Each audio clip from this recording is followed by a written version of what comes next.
แล้วศรัทธาญาติโยมทั้งหลายตัวลุงก็พักเบรกเนาะพักครึ่งคนละครึ่งก็ได้จิบน้ำจุ่มคอมาแถมหน่อยหนึ่งมาอู่กันต่อชั่วโมงที่2สุดท้ายนะวันนี้ก็มาปบมาป้ากันหลังไม่ก็มีคุณโทรมาก็ดีใจด้วยเนอะที่เพิ่นฟังกันนะเพราะว่าวันนี้ก็เป็นวันไม่ใช่ว่าจะไปฟังกันนั่นเนอะตัวลุงนะอีแม่ไม่ใช่หูมันก็หูไผ่หูมันนี่ไหน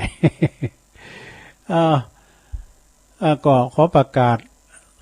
ข่าวสารหน่อยเนี่ยวันที่3นะโยมนะ3 กรกฎาคม 64นี่นะเวลา9 โมงปิ้นตุ่นไปเปิดก่อนนำเรียนนะทางพระสังฆาธิการพระสงฆ์นักเผยแผ่ธรรม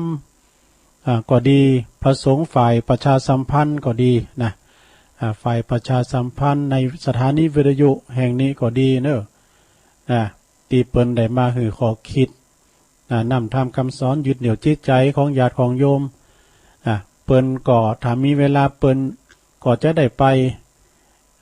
อันปูนไปดอยนางแก้วนะวันที่3นะถ้าเปิลวางภารกิจจากวัดจากว่านะพระสงฆ์ทุกตนหลายตุนอยู่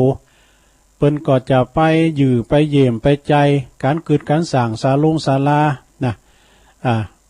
ตีดอยนางแก้วพุ่นนะเวลาสักประมาณ9 โมงนะออกจากวัดก็ประมาณ8 โมงนะก็ไปอยู่ไปใจไปพอเปิ้นจะเปิ้นงานลื้อถอนศาลาเก่าแล้วก็ย้ายองค์พระขึ้นแตนตัวยเนี่ยเปิ้นจะยกพาขึ้นแตนตัวยจะมีการประชุมเตรียมพร้อมงานในวันที่25 กรกฎาคมแถมรอบหนึ่งนี่นะเนาะศรัทธานั่นก็เปิดการสื่อสารสู่ประชาชนตรงกันก็วันที่3เด้อศรัทธาญาติโยมครูบาอาจารย์นักจัดรายการนะโดยมีอาจารย์พระครูอภิวัฒนวิกรมแล้วก็ตั้งปุณก็มีหลวงพ่อเจ้าคณะอำเภอแล้วก็ตูลุงดอยเขาหลายเพิ่นจะมาประชุมจุ่มนุมแบบมาประชุมทำกรรมหนึ่งนะจะมีญาติโยมมาเล่งเพลถวายเพลอยู่เนาะอันนี้ก็ปิ้นหลอบแหลกหมายความว่าเพิ่นจะไปยกพระขึ้นบุญแตนตัวยแล้วก็ไปพอการคือสร้างหางแปลงศาลาแล้วก็ไปเตรียมงานกันด้วยไปประชุมสุมพร้อมกันตีดอยนางแก้วไผวางเวียนก็ไปนะโลงเนอพี่น้องตั้งดอยสะเก็ดก็ดีพี่น้องตั้งงานเวียงป่าเป่าก็ดีวันที่3เนอะครูบาอาจารย์พระนักเผยแผ่พระนักจัดรายการเปิดจะไปประชุมจุ่มนุมไปประชุมกันด้วยนะอันนี้ก็ฝากไว้เนาะอาจารย์พระครูเปิ้นก็ไลน์มานะตุลุงก็จะไปเด้อตุลุงจะได้ขี่รถเก๋งมาแล้วโอ้ยโมนอาจารย์ว่าตุลุงก็ไปด้วยกันเด้อนะจะรถยังก็ไปหมดนะขี่รถรถพิ้นโมนในนี้ตุลุงเอาต่อไปก็มาเล่านิทานเนื้อสนาตามสัญญานะเล่านิทานให้เหลืองหนึ่งก่อนผู้ก็มีอยู่เนื้อผู้นิยาวพอเนื้อนิทานผู้นะผู้เจ้านิทานเรื่องนี้มีเรื่องว่าป่าปลากัปปิละนี่ป่านี่มีชื่อว่ากัปปิละอติเตกิละดังได้ยินมานะในอดีตการครั้งศาสนาของพระพุทธกัสสปะเนอะพระพุทธกัสสปะนะยังมีพระภิกษุอยู่องค์หนึ่งรูปหนึ่งนะมีจื่อมีนามว่ากัปปิละนะเป็นพหูสูตรเนอะโอ้เปิ้นจบเปิ้นจบท้องปัตไตรปิฎกาเนี่ยเปิ้นจบทำเจนสูงเลยก็มีลาภสักการะมากมายเนี่ยเปิ้นก็มากินมาทานมาขอโจกขอพรกับพระกัปปิละเนี่ยนะเปิ้นก็หือศีลหือปอนแล้วก็ลาภสักการะก็มาเลยเปิ้นมีความโหดแล้วก็พระกัปปิละนี่คือนั้นประกอบไปด้วยมานะทิฏฐิว่าโอ้เป็นคุณที่หันนันพิษเนอะหันพิษมันจะหันชอบนะมานะทิฏฐิมีตัณหาครอบงำในจิตในใจด้วยว่ายังพระธรรมยังพระสัทธรรมคำสอนคือพินาศไปคือเปิ้นเตตลกพองขนองพองเนี่ยความคือขนองนี่นะบ่ถูกต้องตามพระบาลีตีพระพุทธเจ้าเทศนาไว้ เนี่ยเป็นบิดเบิร์นคำสอนของพระพุทธเจ้าของพระเจ้ากัสสปะนะแล้วก็สิ่งที่เป็นว่าสิ่งที่เป็นธรรมกล่าวว่าไม่ใช่สิ่งที่เป็นธรรมไอ้วะ เนี่ยมันปีนไปอ่ะสะแล้วสิ่งที่แบบปีนถ้ำกล่าวว่าปีนถ้ำเนี่ยมันปีนกันไปน่ะกล่าวปีนกันไปหมดว่าทำดีมันได้ดีทำโชมได้โชเอกอะเนาะว่านรกมีสวรรค์มีเอกอะบาปมีบุญมีกล่าวว่าจาแล้วก็พระกัปปิละนี่นะ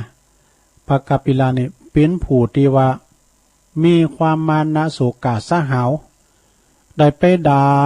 พระมหาเถระด่าพระภิกษุสามเณรนะด่าครูบาอาจารย์บัณฑิตนักปราชญ์เปิ้นปิ้นที่ว่ามีวาจาอันหยาบจ้านะด่ากำหยาบกำจ้าเรียกว่ามันจะว่าปิยวาจาเนี่ยกำปากกาใจแข็งตะจาบุบตีฟันเตงตันนี่กันเนาะ ด่าพระภิกษุสามเณรต่างหลายเป็นอันมากว่าโสตโตจริตตวาในครั้งนั้นนะพระขั้นว่าพระกัปปิละภิกษุเนี่ยนะเปิ้นได้ทำลายขันหรือว่าทำกิริยาอันมรณะตายไปก็ได้ไปบังเกิดในอเวจีว่าดูมหานรก ไปบังเกิดในอเวจีมหานรกเสวยทุกขเวทนาสิ้นกาลนานคลั่นมาถึง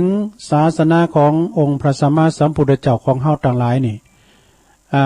พระกัปปิละก็ได้พ้นจากมรณะ6อเวจีแล้วก็ได้มาเกิดพินปาตะเพียนทองนี่แต่มาเกิดพินปาตะเพียนทองงามสีสันมันงามนะอยู่ในแม่น้ำอาจิรวดีในแม่น้ำอาจิรวดีนะเอาปรากฏว่าปลานี่ก็มีวิบากกรรมทั้งอย่างหนึ่งปลานี่ขึ้นปากมิ้นนะหมอนี่ปากปากออกมามิ้นไปถึงในเมืองในพระราชวังวะโดยว่าก่อนในปิ้นตุเจ้าเนาะพระกัปปิละเนี่ยเปิ้นจบเป็นพระหูสูตรได้ไปดุด่าว่าตั้งบัณฑิตนักปราชญ์พระมหาเถระนุเถระเอกโดยคำหยาบจ้ากายแข็งด่าพระภิกษุสามเณรเกิดมาแถมจาดหนึ่งได้มาปิ้นปลาก็งามแต่ปากมันมิ้นว่ะปลาข้าวก็ปลาคาบอีกกันเนาะพอหรอโอ้ไปไข่หันปลาโลงนะสนะไปพอที่วัดมอนห่วยแก้ววัดน้องผาขาวนี่วัดป่าหกฟ้าตุปีตุย ปุตโตมอน้อยเนี่ยสนะน้อยหูจักเกิดละอ่อนเนี่ยกะโอ้มันมีสีสันงามนะไปน้องผาขาวก็เป็นดิโมนมีน้ำตกไอ้นี้โซปุตโตปลานี่แล้วน้ำบนไซเนอะปลาโก่งปลาใจปลาโก่งปลาเหลืองปลาแดงมันมีสีสันงามอ่ะปลาคาบนี่นะอย่างมอนหอยแก้วนี่แหละอ่อนเปิ้นไปตานโคเข่าเลยเมปลาไปผอปลาว่ะตกทำเตอเนี่ยละเขาจะไปตานโคเข่าไปวัดไหนไปที่วัดที่มีปลาหนู ไปที่ปมอนหอยแก้วนะโอ้ปลาตัวนี้ปิ้นว่ามีวิบากกรรมที่ว่าได้ดาตุพระเนาะก็เลยปากมิ้นเนาะพระกัปปิละนี่นะโดยโทษที่ได้ไปว่าหยาบจ้าแก่พระภิกษุสามเณรต่างหลายในจาดก่อนเลยปากมิ้นนะโสสุวรรณกัจโฉสุวรรณมัจโฉฝ่ายว่าปาตะเพียนทองนั้นครั้นว่าทำลายเบญจขันธ์คือตายไปแล้วก็กลับไปเกิดในอเวจีนรกแถมกรรมนี่วะโดยโทษตีได้ทำลายพุทธวจนะนั่นนำทำคำสอนของหือเสามองไปนะเพราะเหตุจันนี่นะเพราะเหตุจันนี่ภิกษุทั้งหลายเป็นว่านะภิกษุทั้งหลายอย่าได้ประมาทกาดจะไปตกไม่ใจอย่าไปประมาทพระพุทธเจ้าเป็นว่านะอย่าไปประมาทองค์สมเด็จพระสัมมาสัมพุทธเจ้าเปิ้นก็เลยติเตียนพระฉัพพะคีนะภิกษุทั้งหลายกล่าวว่าจาหยาบจ้านะเปิ้นปิ้นตุปิ้นเจ้านี่เปิ้นจะได้ว่าได้ดุได้ด่าไผนะเปิ้นสำรวมวาจาสำรวมวจีกรรมสำรวมวาจาเนื้อสดาพระภิกษุสามเณรเนี่ยเปิ้นก็อุโมนเจ้าหวานกันเนี่ยกันเนาะพระพุทธเจ้าก็เลยเตือนให้ภิกษุทั้งหลายว่าภิกขเวดุลาภิกษุทั้งหลายจีวากรรมหยาบนะจีวาวาจาหยาบจ้าหยาบค่ายเนี่ยเกิดความพินาศบ่มีประโยชน์หยังวะนะ แม่ที่สุดแม่แต่สัตว์ตลิสารมันก็ไม่อยากจะฟังนะเอาพอแล้วอย่างว่างูควายก็ดีสุมาเด้เป็นสุนัขะเป็นหมาเนี่ยนะเฮาลองใจเห็นหรอใจเห็นแล้วเฮาเดือดอยู่งนนี่นะมันถึงหมาไก่เนี่ยกันเฮายิ้มแย้มแจ่มใสก็เดก็โบกมือโบกท้องมันโบกท้องก็คือโบกมันแขว่งหามาดอกเด็กก็เฮาแต่ด่าจังมังเนี่ยมันถึงไข่เข้ามาไก่อันนี้อูถึงว่านะเนาะเอาต่อไปอันนี้มาว่าทำกรรมหนึ่งเกิดนิทานเอาไว้ผูกแถมเนาะก่อยยอมอันนี้โกมันเสียงอ่ะ ก่อยยอมมาโกมันเสียงเนาะสทาเอาอันนี้มาว่าทำกรรมหนึ่งเกินนะสทาญาโยมทั้งหลายเป็นอันกรรมของอันเป็นกรรมกึดพยาของอันเป็นอันสิ่งคำยะธาตุตุ่ม หนังสือเปิดเนาะแล้วก็อันนี้ก็เป็นของครูบาเดชด้วย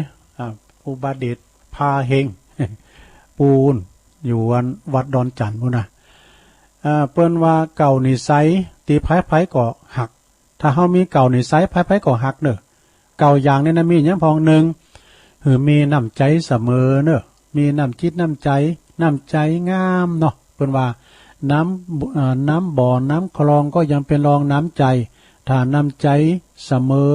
หู้จักแบ่งปันนี่นะสดาเนาะเวลาเปิ้นตกทุกข์ได้ยากอับจนกันอยากเฮาก็แบ่งปันเปิ้นนะตามที่เฮามีนี่นะก็คือว่าเป็นน้ำใจงามแท้ๆแล้วก็สองหู้จักการให้อภัยแล้วก็ให้โอกาสเวลาเปิ้นผิดพังเพ้อไปเปิ้นให้อภัยเปิ้นแล้วก็ให้โอกาสเปิ้นทำกรรมอย่างนี้นะ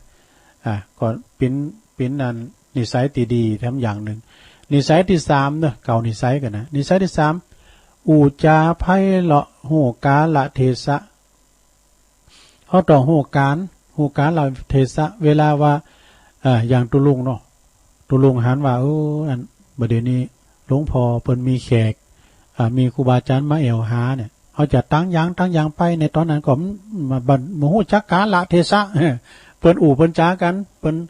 อันนี้กันเนี่ยเอาผมต้องไปตอนนั้นสำเตอก็มีญาติโยมเนาะมีญาติโยมมาเนี่ยเอาผมไปหาเปิ้นเนาะหูจักกาละเทศะอูจาไพเราะอ่อนหวานปิยาวาจานะข้อที่สี่นะลงเนอะคนเฮานี่มันจะมีเสน่ห์ที่อูที่จ้าเนี่ยแม้แต่สัตว์ก็ยังหักยังโหมนะกันเฮาอูมนจ้าหวานแสมันนะเนาะขนาดว่าไก่เนี่ยนะฉะนั้นลองไปพอแล้วฟาร์มไก่เปิ้นเ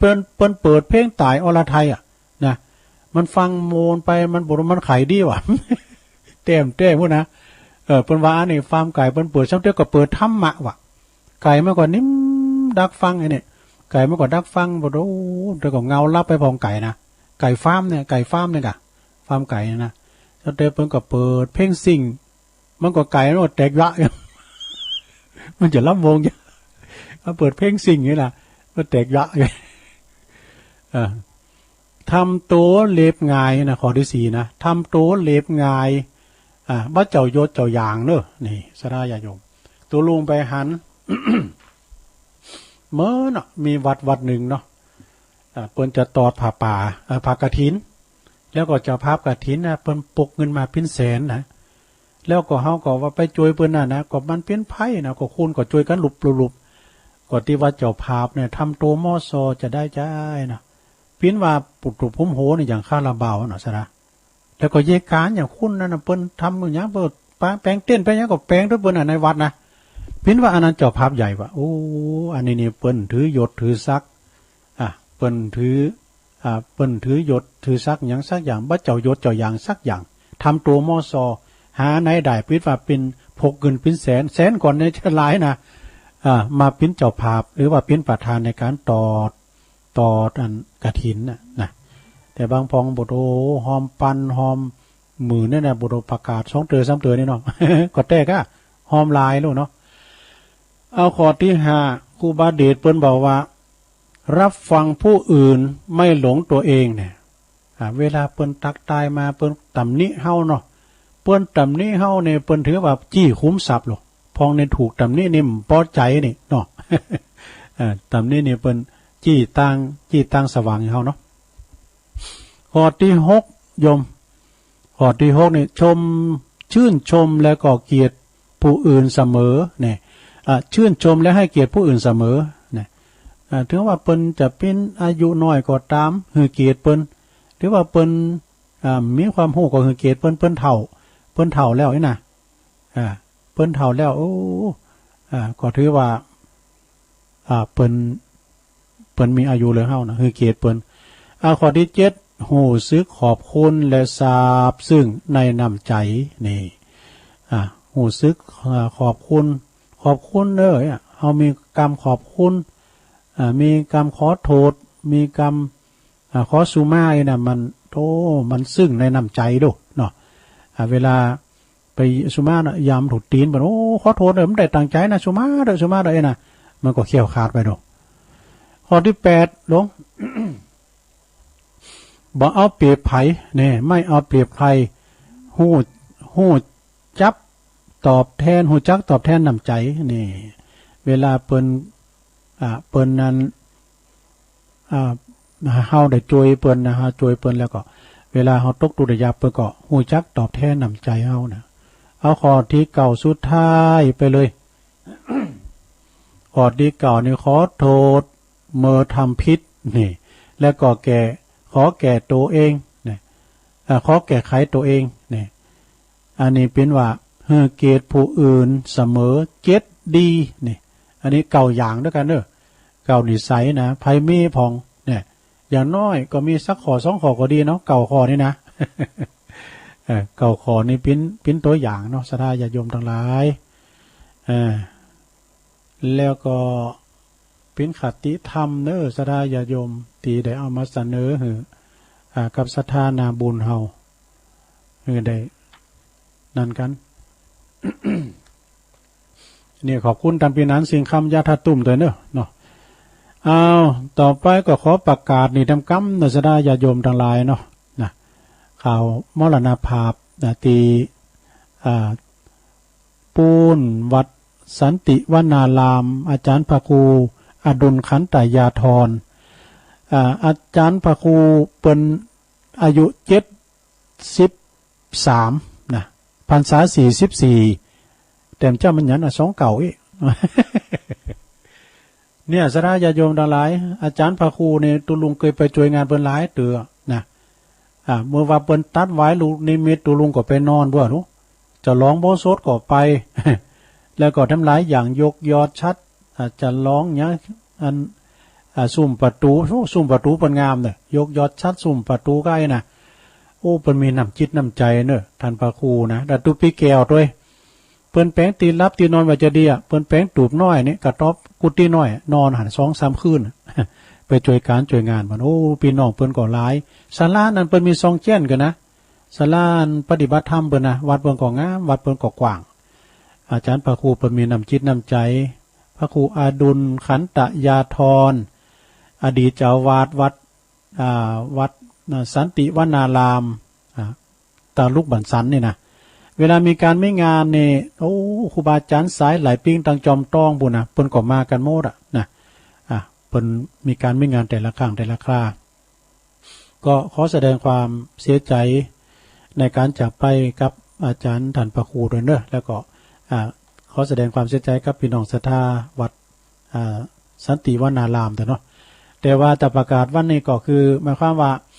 ทุกคืนเนี่ยศรัทธาญาติโยมก็พากันไปนะเปิ้นก็จะมีฟังเทศน์ฟังสวดกันกูคืนเนาะจะมีปิ้นตำบุญที่เปิ้นจะไปปิ้นเจ้าภาพกันนี่กันเนาะ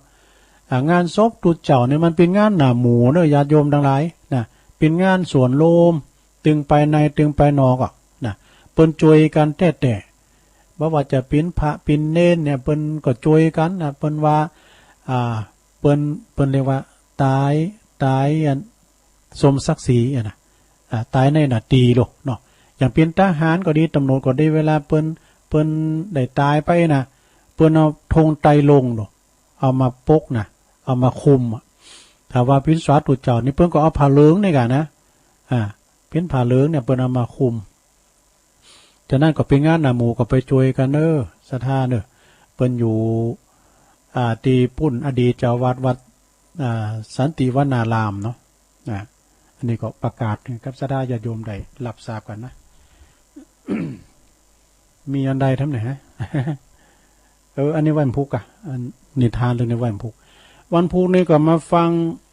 อาจารย์เน้นหลักเนอะสถาเจ้าอีเมจากน้องแยงมาถามเบอร์โทรอาจารย์เน้นหลักตุลุงก็จำว่าใครใดแล้วก็กำลังจัดรายการเนาะวันพุกก็เปิ้นจำไม่เนาะอีแม่เต็มใจเปิ้นนั้นเล่าทำไปเนาะพี่น้องบ้านน้องแยงแม่นกะน้องแยงสันทรายเนาะก็ว่าพุกเปิ้นถึงบอกเบอร์โทรเนาะพุกก็เปิ้นจะบอกเบอร์โทรเนาะพุกในตอนบ่ายอย่างนี้ก็ป้ากับสมณเณรเอารักปัญโยนันนะตักตังลายก็มีหลายทันอยู่เนอก็มีไอ้นงอภิญญานักร้องตัวเนอแล้วก็สลีบุญเติมโดยชัดชัยวงศาป้าวรนาถบุญศรียานะโอปีน้องตังเมืองฝางแม่อายพระสิงห์ทองอัมพรกันทมีจินดามณีโชตแล้วก็พี่อายเฮาบรรจงกันทวงศ์นะแล้วก็โยมคุณแม่ครูเพลินทิพพลึกนะเพลินพิษทิพพลึก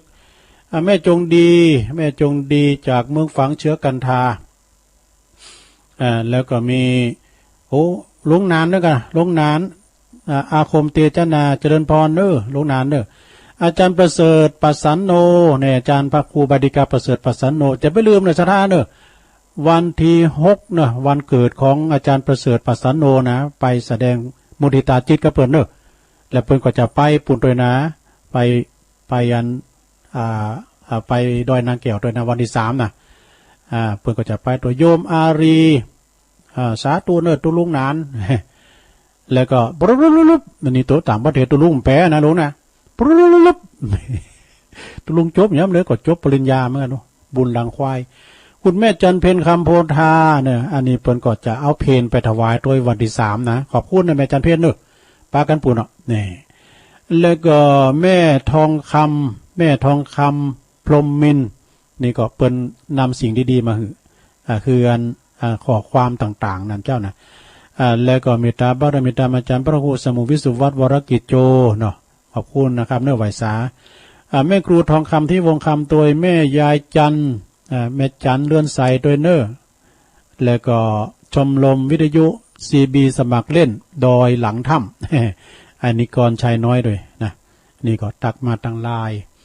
เอาละนอสดายโยมตอนนี้ได้เวลาตีตุลุงจะเปิดสายรอบ2นี่พระเจ้าโทรเข้ามาทักทายกันเช็คคืนเช็คสายฟังกันอยู่ยี่นะก็โทรกันเข้ามาได้ในเบอร์089-955-6506นะโทรก็เข้ามาเวลาว่าตุลุงว่าเวยไปพองสุมาเนี่ยว่าจะจ้ามันลืมคิงไปเลยมันปากเวยไปหน่อยนะจำเตอก็ไม่ลงฟังเต้นกะเนาะไม่ลงฟังเต้นไปตั้งแม่บุญยวงแซ่พันด้วยเจริญปอนเจ้าไปสายเจ้าพี่น้องบ้านเดียวกันเนาะคนบ้านเดียวกันโยมเดียวกันยิบจักที่มันมีน้ำใจก็คือเจ้ามือนั่นบาดใจซาวเดียวเนี่ยนึ่งเก่าดีกะเต็มเลยโยมโบคำใจซาวบาดนี่วะยศอินทยศเนาะอินทยศขอบคุณจากดอยหล่อเจริญปอนสาธุอันนี้ก็คนสู้ชีวิตเหมือนกันนะเจริญปอนภาษาตุลุงเจ้าโยมพรมาแล้วพี่น้องบาเศร้าบาเศร้าทำนิทานทำของตุลุงเนาะมันเป็นหันถูกเป็นพิษนี่มันสวนกระแสไปนะบิดเบิร์นบิดเบือนความเป็นจริงไงจ้ะแม่น่ะเอาสอนเป็นเหตุกันพิษจ้ะฟังเจ้าแล้วกะเจ้าฟังตอนแรกละเจ้าพระเจ้านี่ก็ฟังอยู่เจ้าวันนี้ไปฉีดวัคซีนแล้วเด็กไปกาดจ้ะเลยพักผ่อนแล้วกันยกเลยจ้ะดีกะเจี๊ยบก็ลูกไปจี๊บเดียวนะไปโกมอย่างจี๊บเดียวได้เนาะ มดแดงครบเลยกะเนาะจ้าที่ท้องยาละปูนนะสะดวกสบายเจ้าวันนี้คนดูแลอันนี้นะนางกันที่ตีเดี๋ยวหมอก็กลับมาไล่ฉีดกินเขานั่งอยู่ที่เก่าไม่ลุกไปไหนจ้าดีกะยินดีก็ฮะชั่วโมงก็150หรือ200คนนะเจ้ามันได้ประมาณนั้นจ้าเจ้ากำลังใจก็ลงนะเจ้ากราบพระเจ้าโยมพรบ้านป่าเสาเนอทีมงานธรรมะใครเครียดเหมือนกันเจริญปอนว่าจ้าไม่ลงอยู่ไหนไม่ลงเดี๋ยวยินแล้วโอ้ไม่ลงหล่านี่เอามาลงไม่ลงหล่ากะก็ไฟซ้านี่ก็ถูกแล้วมันจะคือหมายความว่าลงหล่ากะลงหล่าวงสายยาแม่นออกลงหล่าฟังที่หูว่ากันลงหล่าอุยล่าวงสายยะลงหล่ามันฟังเจ้าแล้วกันโอ้ดีกะกำลังใจโอ้เก่า14แล้วนะเนี่ยเนาะลงหล่าเก่า14แล้วนะดงหาดนาคเนาะจังหวัดมันมาตีจ้ะติดแล้วเหรอเดี๋ยวติดแล้วเหรอห้องเพลงเหรอห้องจังห้องเพลงเหรออันนี้ติดแล้วกำลังใจเด้อขอบคุณลงหล่าหลายๆเด้ออุยล่าวงสายอุยล่าเนาะฟังว่าเจ้าก็ฟังผู้ก็ฟังพระอาจารย์เน้นหลักแถม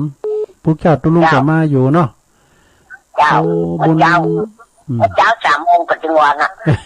โทรมาพร้อมกันเด้อโอ้ดีใจเด้ออุยล่าโทรมาเนี่ยนะ94ก็นี่94ก็นี่มันจ้ามันออก2เก่าอ่ะเนาะออกอายุตุลุงเนี่ยนี่2เก่านี่ก็ตุลุงก็เคย29ปีมาแล้วเนาะลงได้อายุ94นะถึง120นะลองเด้อฟังติ๊กๆจ้ะกะฟังติ๊กขอบคุณอุยล่าเด้ออุยล่าวงสายยะเนาะโอ้สาธุดีใจอุยล่าโทรมาดีใจ94กันนะเนี่ยปุตู้เปิ้นเจ็บเป็นสักอย่างไปกินแป้ตานเจริญปอนมาจามเจ้าตุลุงตังใดจ้าแม่ทองแม่ทองป่าแดงอ่ะแม่ทองสันป่าแดงมาแล้วสันป่าแดงฟังแต่เจ้าเลยเด้อแม่ศูนย์เนี่ยเจ้าแม่ศูนย์เนี่ยเนาะป่าแดงศูนย์ป่าแดงฟางเนาะเจ้าหน้าก็โทรมาแล้วหน้าคำก็โทรมาพี่น้องน่าจะได้ยินเลยกันหน้าคำตุลุงนะตระกูลต้องไม่อายตระกูลตุลุงเขามีหลายนะปันดอนตองก้าลาไหมก้าสีโยนจองก้าปุตตวงสายยาน่ะพี่น้องกันได้หมดอ่ะกอมกรนี่เปิ้นเปิ้นพัดปั่นก็ไปเมืองฟ้าเปิ้นปีนี้มีกินเมื่อกันมีตุลุงเขาในกระตุกอย่างเก่ากำลังใจเด้อขอบคุณแม่ทองหลายๆเด้อขอบคุณแม่ทองหลายๆนะสาธุประตางานแม่จันฟองห้องสิทธิ์เนอฟังกันอยู่พอเล่งนาลงเขานี่เจริญปอนฮันพี่น้องบ้านไก่มาแล้วปอมบุญมีเอาเสียมฮะ2 เต้าโดนนะนะครับตัวลุงผมหลินจักเตอขึ้นหูมหรออยู่บนเดียวนะถูกบนเดียวนั่นคือบนเดียวนะโอ้พอดีกะเหิมได้ออกพอดีกะครับพี่ยังจังหายจังตัวเนอะสินหนาแล้วครับอยู่บนเดียว20 บาทโอ้ได้เลยเนี่ย20 บาทอ่ะครับหาเลินกินสักหน่อยดีครับ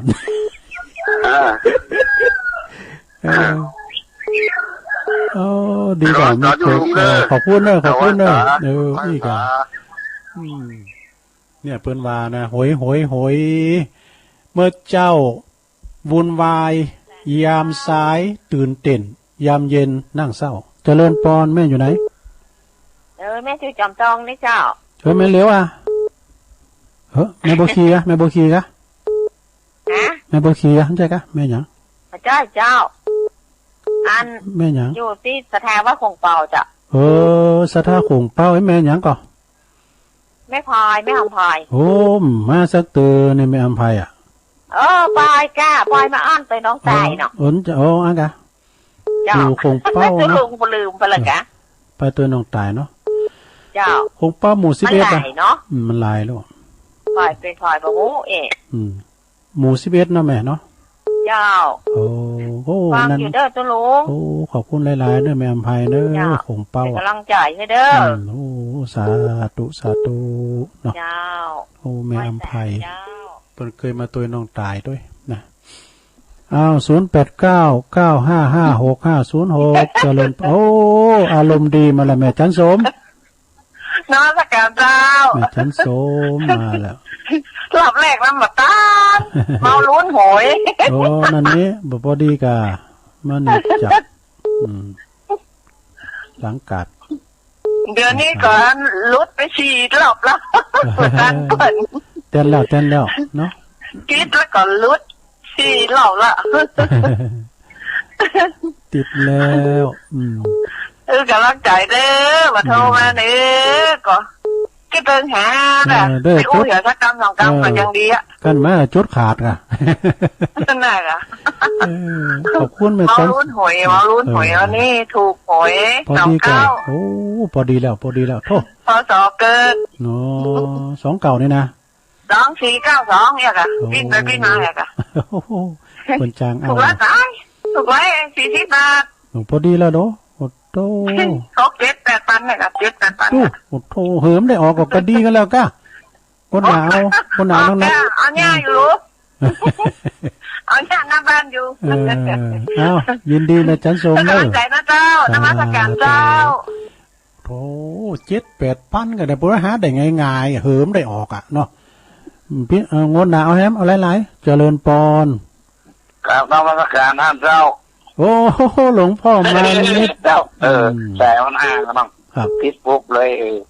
เรื่องนี้จักซอก็มาเจอนักร้องก็ได้ซิวก็มาแล้วเนาะนั่นเจ้าวนเจ้ากรตั้งร้องโมแดงใส่กาแฟยังใหม่ก็มาแล้วเนาะครับมาเห็นมาหาดูลุงเห็นได้โทรมาอู้กันเห็นออกคาถาต่างหลายก็ออกต่างหลายคาถาญาโยมฟังตุลุงยองแล้วก็กำลังใจตุลุงยองใจเจ้าเป้าเลยนะตุลุงเนาะคนฟังหลายได้นะผมก็มาแกงแกงเอาโอ้จ่ายครับตุลุงเนี่ยมันก็ม่วนดีหลายอย่างวันพุธวันศุกร์เนาะครับวันวันเสาร์ตัดวันพระก็ดีด่ะพูดกับวันเสาร์วันศิลป์อ่ะพูดวันอะไรวันนี้วันหอแล้วหรอวันนี้วันหอแล้วเนาะพูดวันศิลป์แล้วกะเจ้าข่าเถื่อสลาได้แล้วลืมแล้วแต่น่าลืมก็เท่าแต่เจ้าก็ไปขอกันด้วยศีลเนาะวันที่25ได้คืนดอยได้น้องแก้วหน่อยนะป้ากันพูนอ่ะที่มันฟังด้วยผมบางคนก็จะเอารถไปคนเดียวบางคนก็จะเกาะดูลุงนิดไรอ่ะพอถ้าคนหลายก็รถกันได้ตาลิโยเนาะคนหลายตาลิโยบอกให้สบายนะวันนี้นะปนันข้ามเข้าไปเนอะปนันข้ามเลยปนันข้ามรถขึ้นไปตอนน้องแก้วรถปนันข้ามมันรถรุ่นซูเปอร์เปียงๆมาขนาดข้ามไฟแดงเลยนะส่งไว้จำวัดแบบนี้ได้อยู่แล้วก็เก็บได้อยู่ถ้าขึ้นโดยนักแก้วเนี่ยป้านักแก้วกลัวรถปนรู้กินดูบ่นนั่นไปญี่ปุ่นอ่ะมาถ้าใส่แค่หามคนนี่จะล่ออย่างเดียวอ่ะ4 คนหาม3 คนแห่น่ะถ้าวันไหนเสียงห้ามขึ้นไปเลยอุปโลกตัวเก่าไปครูบาเอาอย่างตุลุงเราห้องเป็นครูบาเราตุลุงเราก็มันมีมาได้จบโผแล้วจบโผต้องทำเนี่ยผมก็เองแล้วทำน่ะอยู่อย่างตุลุงยองสบายใจแต่โอ้ม่วนที่คนเก่งคนนุ่งคนเห็นสูงนั่นก็พอโอกาสเราทุกเจ้าพระเนรเดี๋ยวคนมีโอกาสได้เห็นเราตุลุงเนาะครับของเฮานี่แต่ก่อนมันเข้มรสอย่างตุลุงว่านะกินก็ถ่งกำมาอยู่ในวัดในว่าจะพกกายอ่ะมันจะเป๊กสักเถื่ออันนี้อ่ะเป็นน้ำชาติของคนเนาะครับบทว่าบทฝนเขาก็ฟังได้หรอน้อยๆอ่ะบทได้นะมันมีฝนครับแต่จะคืนตกอยู่นาเทศนะโอ้ดีครับเฮ็ดปดทุกๆดึงหาตุลุงเฮ็ด1เฮ็ดอย่างนี้นะ เจ้าแม่พันมาใส่วานก็เฮ็ดหนึ่งแข่งมาใส่ลูกว่ามันพูดมันสินแล้วล่ะครับคำพูดมันสินครับ8 คำ8 คำด้วยโทรไปบอกคนอ่านคำไฟแดงว่าพวกนี้ใส่บาตรวัดพระเนาะครับผมว่าสาเนี่ยกำลังใจเดี๋ยวผมขอนิมนต์ดังนั้นวัดพระราชดอยสะเก็ดตัวจ้างซอจ้างจ้อยนักห้องนักกรสากับแปลงนะไว้สาเขาไว้สาสาธุเปิ้นจะมีการตอกน้ำบาดาลเด้อหลวงพ่อมานิดนะไปห้อมเปิ้น120,000เกินนะเดี๋ยว10,000ปลายละยายพรมาแล้วยายพรร้องบัวแดงถ้ามีก่อนเอาเลยว่าเลยเดี๋ยวนะบิกานั่นที่ต้องเก็บไว้ก่อนแล้วกะในลูกจะมีคุณค่าเจอเราพ่อแม่ของเรามีคุณค่าสูงกว่าเจอเราจริงๆเพราะท่านได้ทุกให้ทุกสิ่งที่คนทั้งหลายให้แก่เราไม่ได้คือให้ครอบครัวพอความรักจริงจังและจริงใจให้ความเมตตากรุณาอย่างสูงสุดจุดยืนและไม่มีสิ้นสุดให้ความยินดีจากใจจริงเมื่อความที่เราได้ดีมีสุขให้ความเที่ยงธรรมอย่างตรงไปตรงมาต่อลูกทุกคนงานชีวิตคืองานคือมาดาลสุขทำให้สนุกเป็นสุขกับการงานให้จริงจัวว่องไวก้าวหน้าทำงานแข่งกับเวลาพัฒนาจำตนเองและสังคมทำงานดีมีน้ำใจยิ้มแย้มเปลี่ยนใสทักทายสนทนาวาจาไพเราะสงเคราะห์เอื้อเฟื้อเผื่อแผ่ช่วยเหลือด้วยไม่หวังผลตอบแทนแน่นอนเกณฑ์ไว้ก่อนเพื่อกันลืมจบคือครอบอารมณ์ควบคุมอารมณ์ให้สงบสะสมไม่ตีไม่หนีกับบริษัทรู้จักไฟวัดใจความดีหาความสุขจากอดีตที่ไม่มีค่าแต่ความทรงจำมุ่งหน้าเข้มแข็งอดทนเพื่ออนาคตอดีตไม่ขยันปัจจุบันไม่สูญหายไม่จ้องทายอนาคตสาธุยินดีนึยินดียายพรเนาะสาธุตูลุงก็คือโอกาสหมดแหละแต่ว่าสำเตก็จะจ้าพองจะโวยพองนะตูลุงก็เป็นความสุขของคุณเฒ่าเนาะสุมาเด้อเจริญปอนเจ้ารอบ2เจ้าอันนี้คือคนที่เล่นหวยกูคนที่ประทุกเนี่ยหวยออกมาแล้วหน้าเมี่ยงยังมาคือทอดตะวาดีดินเกือบได้เหมือนกันเลขดันมาปิ้น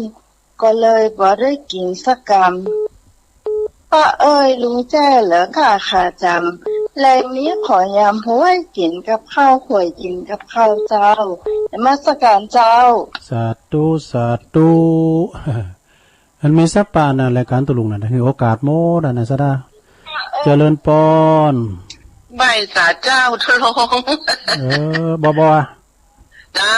วันนี้ยายพรไปเจ๊กรหาบมากันแล้วเนาะหาบมากันแล้วความสุขของคนเฒ่าได้เฮาก็ยืมดีแล้วปล่อยเปิ้นว่าเปิ้นเป็นความสุขของเปิ้นคนเฒ่าเปิ้นลูกเปิ้นก็เสียไปแล้วเปิ้นยังมาทางธรรมะนี่ดีแล้วเนาะดีแล้วตัวข้างกำแพงสักวันแต่ไปเอาหากันเจ้าดีใจด้วยแล้วเปิ้นที่มันเข้าธรรมะเนี่ยดูเปิ้นไปหาจากธรรมะใดเฮ็ดได้บทโทมาตอนเนี่ยเป็นทางถูกต้องแล้วเนาะฟังนำฟังธรรมไปนะเป็นหมู่กันเป็นเจ้าหมู่เดียวกันสมนี่อายุเปิ้นประมาณ70ขึ้นไปแล้วจ้ะ แม่จันสมไหนแม่จันสมที่อันบ้านนั้นที่เมืองฝางไง แล้วกันไม่สาวน่ะที่เพิ่นเป็นอสมอ่ะนะอันกะโอ้โหโดก็เพิ่นว่าเพิ่นเกิด92ประตูหวย29เองนะโอ้เจ้าพี่สาวคนเก่ารู้เนี่ยนั่นล่ะเสียงบ่ยังหนุ่มก็เลยยายพรน่ะไปที่ไข้หัวว่าแต่มันเตอะเนาะความสุขของเปิ้นจ้าน่ะเฮาก็ได้โอกาสหมดอ่ะนะจ้าฝนตกก็ลงกับปุ้นมีหอมันแดดที่นี่เสแลนี่ทางนี้ตกเลิงให้ดีกะเจ้าคือกำลังใจอยู่เนอะจ้าลานสันทรายเนาะจ้าขอบคุณเนอะบป่าลานสันทรายนะตั้งป่าเหมือดพุ่นเนาะเอื่นไปตั้งปีติ๋วนะปีเนี่ยก็ปีพาเจริญปอน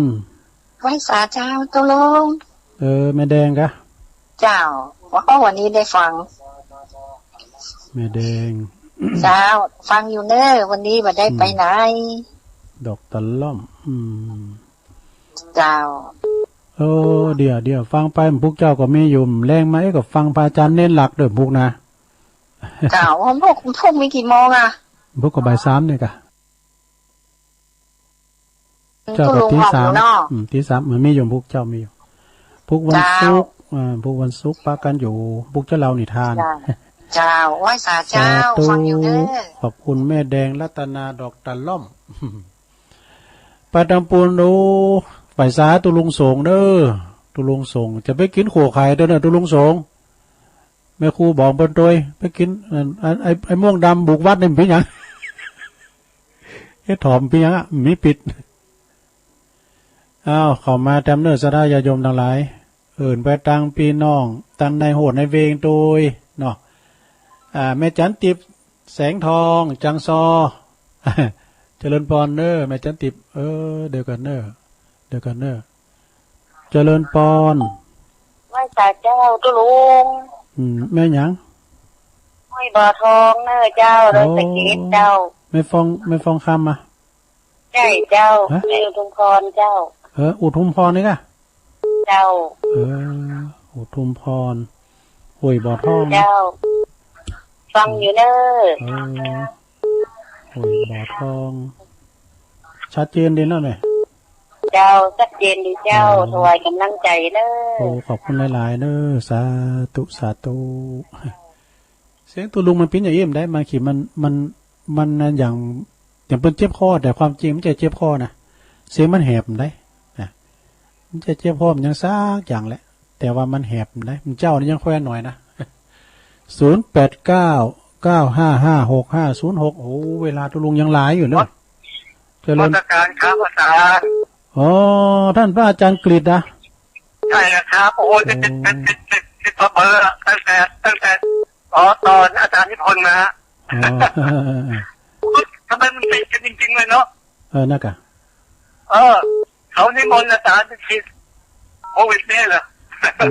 วัดปางโม่เนาะพอโยมก็ไปเลยอาตมาโกเข็มวัดปางโม่เนาะปางโม่ฮะพุทธยานอาจารย์เชียงดาวมันเป็นพุทธยานมันเป็นที่พักสงฆ์อะดีกันเกิดระเบิดแล้วแต่ว่ามันไปไม่ไหวอะมีศรัทธาหลายไหมมีศรัทธาที่นี่มันไม่ได้หรอกครับมันไว้ข้างนอกมันมีอะข้างนอกมีที่พักสงฆ์อยู่ของผมไม่เกิดที่หลังอะเกิดประมาณ19-18 ปีอะแต่ว่ามาก่อนนะอยู่กันคิดอยู่กันกี่ต้นกี่ลูกกันเนาะกี่ลูกวันนี้กลับไป4อะกลับไป4ตอนนี้ก็มีเหลือ2ในพรรษายังไม่แน่ใจเลยก็ดีอยู่กันครับนี่เคยมีเข้ามาประกอบด้วยกันอาจารย์เราจะอยู่ไม่ค่อยได้มันลำบากครับแต่บินบาตที่การจิงดาวอะไปกลับ46 โลเข้ามาข้างในนี้เลยนะเข้ามาในพุทธญาณประมาณ2 โลฝ่าหน่อยอาจารย์อยู่ที่โน่นเนี่ยฟังสถานีไหนครับ400 ปีอะโอ้ฝ่ายหินเข้าถึงเชียงดาวเลยนะครับฝ่ายหินนี่ไกลครับขึ้นไกลไปไกลครับก็ชัดเจนจ้ะครับนวัตกรรมครับโอ้ไว้สาครับหลวงพ่อครับสาธุพระอาจารย์กฤษวัดปางโม่เชียงดาววันเนอร์ตุลุงก็เจ็บเอวไปหน่อยเจริญปอนจ จ้าภาษาเจ้าคุณลุงแม่มนนะแม่มนเนาะจ้าแม่มนนักร้องเก่าพุทธนิมิตพุทธนิมิตฟังเจ้าแล้วบ่จ้าจ้าโอมเจ้าได้ก่อนอุ้ยนงบนห้องเพลงมนเหมือนกันเด้อมันมีสักปะด้วยเห็นจังว่าในแม่ยายพรเปลี่ยนเป็นเพลงไอ้กำเด้อฮัดห้องเพลงไอ้กำเนี่ยหรือพี่จ้ายินดีเนอะแม่มนเนอะสาธุสาธุพุทธนิมิตเด้อหลายจอมต้องนิ่มได้นะอันนี้ก็เพิ่นฟังตลอดแม่มนพุทธนิมิตเข้ามาแถมเรือแถมหานาที0899556506ต้องเกรงใจเนอะโปรโตแผ่วปลายแล้วสายวางจะดี015เจริญปอนเจ้าไว้สาเจ้าตุลุงจากเวียนปะเป้าเจ้าแม่จันน่ะแม่กันธนีเจ้าแม่กันธนีเนาะแม่กันธนีฟังอยู่ตลอดเลยเจ้าอันดงไหลนาเนาะเจ้าแม่แล้วเจ้าดงไหลนาเจ้าฝนตกก็มีฝนเหรอแม่ตอนนี้มีหน่อยเนาะวันนี้ตกมานิดหน่อยเจ้าอันนี้ก็มองบนเผาน้ำเนี่ยกะมันมิลาแต่อันนั้นเนี่ยนะเจ้าไปสารเลยเจ้ากำลังใจเจ้าสาธุเจ้าสาธุ0899556506สายวางออกก้านได้บ่วดเอาเดี๋ยวตุลุงก็แล้วละเนาะเดี๋ยวก็ฟังรายการอื่นต่อไปมันขึ้นบึดก็วันนี้วันพัดแต่ไม่ลืมเด้อฟังหลวงพ่อพระครูนิวิทย์ศรีละสังวรหลวงพ่อเจ้าคณะอำเภอเวียงป่าเป้าวัดห่างต่ำเด้อเมตตาบารมีธรรมหลวงพ่อจะเข้ารายการแต่บึดนะวันพฤหัสวันนี้เจริญครับอาจารย์พระหลวงพ่อปิดครับพ่อไอ้วัดอาจารย์วัดสันติวัดอารามนี่ใช่ให้กูเจ้าไม่แก้ไหมฮะวัดสันติวัดอารามเนี่ยใช่เชียงใหม่ไหมอยู่จังหวัดลำพูนอยู่อำเภอเวียงหนองล่องที่สันตินี่ก็มีแม่ตรงวัดกูเจ้าครับตรงกันเลยนะสันติวนารามอันนี้สันติวนาราม2 คืนน่ะ2 ครั้งอ่ะอันนี้จะมายุติอันนี้มหานิกายเนาะอันนี้เขาเป็นมายุติเอาสันวัดสันที่ว่าข้างพระกูเจ้าอ่ะติดกับใกล้ๆกับทางเพื่อนอ่ะแต่นี่รถอ่ะเดินถึงกันผมเคยไปตามวัด2 ครั้งอ่ะดีกันรถไฟสมัยนั้นรถไฟปีครับผมไปตอนช้านี่นะ2 คนนะไป2 คนครับแต่มายุติแล้วนั้นอ่ะที่หลวงพ่อว่าจะเป็นนิกายใช่ไหมมหานิกายครับที่เพิ่นอยู่เวียงหนองล่องอันนี้ธรรมยุทธ์เขาครับขอบคุณครับเวลาหมดพอดีบุญมาหยุ่นอินดูเปิ้นแถมสายนะเจริญปอนไว้จ้าครับผมน้องเบลมาปิดน้องเบลฟังวัดไผ่หิน104ชัดเจนดีครับเพื่อกำลังใจไว้จ้าครับผมมาโวยไปโวยสุดท้ายเอาละสดาญาโยมดานหลายประคับประคองมา2 ชั่วโมงได้รวมกันจัดดูได้26 สายกันนะก็ขอโทษสายดังต่อไปนี้สายที่1นะก็โยมพิสมัยดอนตันแม่ริมเน้อสายที่2ก็แม่ศรีธรหนองบัวใจปราการสายที่3ก็แม่จันเรือนสายเวียงตาการสายที่4ก็ปนันสายยันสารพียังเนืองเน้อปนันเปิดเสียงเปินดีเวียนตาลยังได้หมดห้องขวัญปัดเกาะรอนามได้หมดสายที่5หน้าคำเน้อหน้าคำห่างต่ำเน้ออันนี้เป็นหน้านุงสูงซ่องตุลุงสายที่6ก็อุ้ยอินแม่สาบเสมิงเน้ออุ้ยอินก็ฟังตลอดสายที่7ก็แม่ขันแก้วแม่แจ่มบนเด้อแม่ขันแก้วแม่หวังแม่จ้างเครื่องบนสายที่8ก็แม่พันป่าบงเวงเน้อเมืองฝางสายที่9รอบ2ชั่วโมงที่2สายที่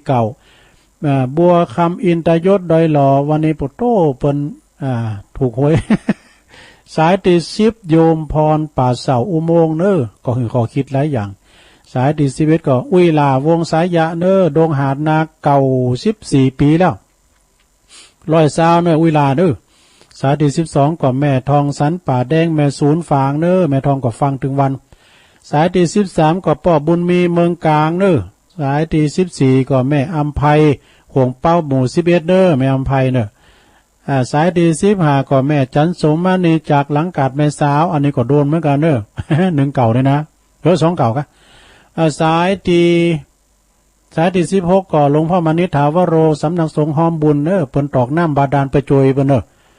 งบประมาณ 120,000 เดี๋ยวนี้ได้10,000ปลายแล้วนะ สายที่17โยมพรยายพรร้องวัวแดงสันกำแป้งเจียงใหม่เด้อสายที่18ก็โยมพิสมัยรอบ2สายที่19